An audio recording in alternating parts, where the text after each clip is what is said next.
And now, broadcasting live from Lakewood, Colorado, the voice of reason, the David C. Hutto Show. Go ahead, liberals. Confront me if you dare.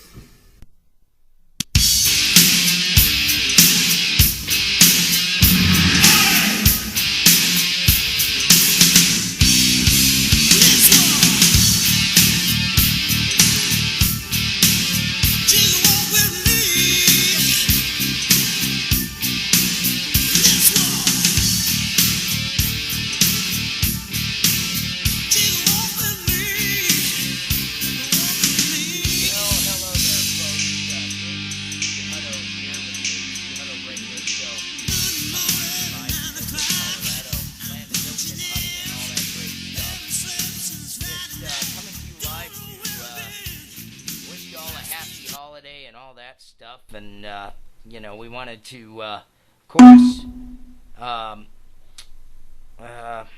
sorry, I'm having all these things happen with my computer at once. I got people calling me and chatting and this, that, and the other thing, but we got kind of a full show for you today. I'm going to kind of change it up for you. Well, let's just take a look at our topics on the board. We got a big announcement to make today. And, of course, we're going to keep covering the abomination, my opinion on Harry S. Reid, and, of course, Al Gorleone and his inability to get a grasp on reality.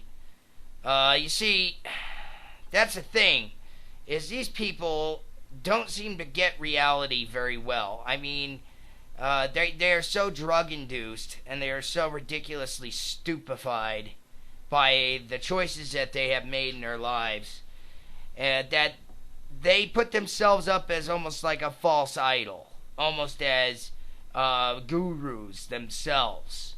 And we're also going to listen to Alex Jones. Alex Jones is basically uncovering the whole ClimateGate scandal here, and we're going to go ahead and air that as well on the show today. So, I want to just jump headlong into it here. But before I do that, I think we're just going to jump right into the Alex Jones thing first, and then I'll jump into the announcement. I want to kind of, get you guys prepared for what's going to be coming down the pike. As you know, I've owned DCH Films and Entertainment for quite some time, and the announcement has to do with a certain merger. So that's what we're going to be looking at right now, and we're going to keep on going with it. So first and foremost, I'm going to go, oops, sorry, I forgot to turn the camera on. But first and foremost, we're going to go ahead and listen to the Alex Jones broadcast that he put up, which I will tell you this. It's an eye-opener, folks. It's an eye-opener. It's, I go scooping around the internet all the time for things to talk about on the show, even though I got the show one day a week, and I don't do it 5 days a week like Michael Savage and all these other big guys do it.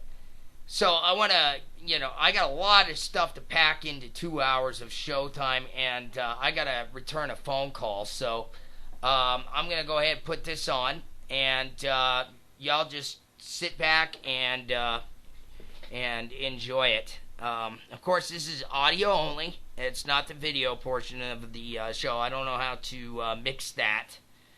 But, this is kind of crazy. What we're dealing with right now. We are dealing with some very, very dangerous individuals. And I think it's time we all started waking up to the fact that if we don't do something soon, you are going to lose everything. And I mean everything.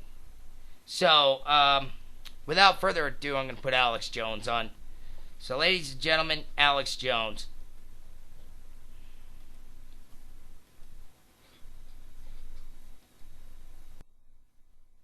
Hello, my friends. Free humanity struck a great blow against the forces of world government and tyranny 2 weeks ago when people inside the University of East Anglia in England, the chief United Nations climate research facility, leaked thousands of emails, hundreds of documents, the computer programs used for weather models, and exposed that the internal scientists knew that the Earth was actually cooling, that they had to hide the decline, and also persecute other scientists and peer-reviewed journals and studies that were conflicting with their fraudulent views. In the emails, we've now learned that they're talking to Dutch Royal Shell, British Petroleum, Siemens, and other Fortune 100 companies about creating the global carbon tax as a system to fund world government. There have been giant new developments I'm going to cover in a moment.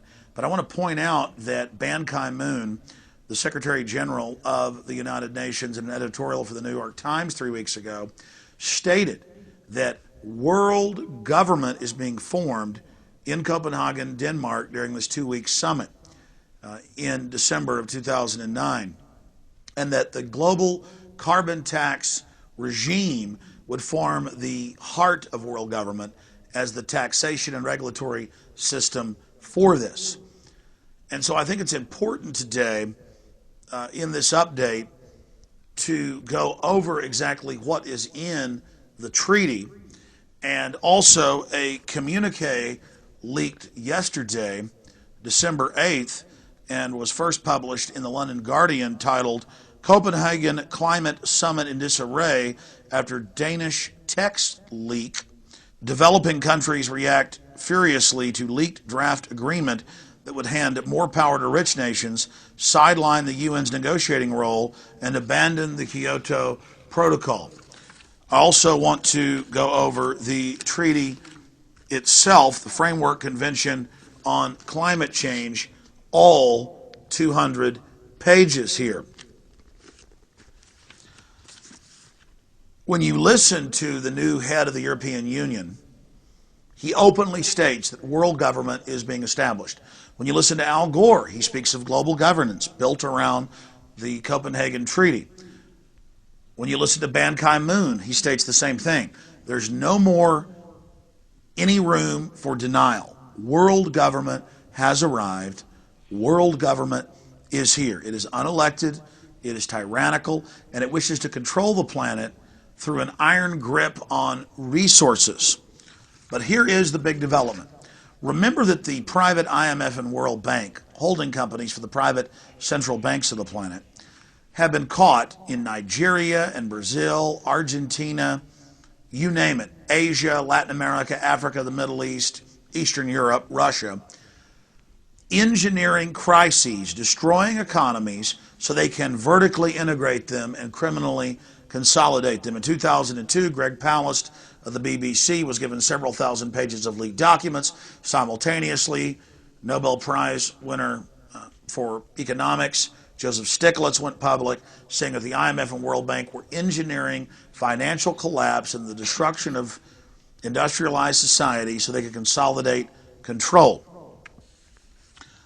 Now, in the last year or so, the United Nations and the private financial backers that control it, because the United Nations General Assembly is just a debating society, the United Nations Security Council actually holds all the power, and they admit that, told the third world, oh, you're going to get back at America and Europe and Japan that have been looting you, as if the people of those countries had done it and not the banking and oligarch elites that are based in them.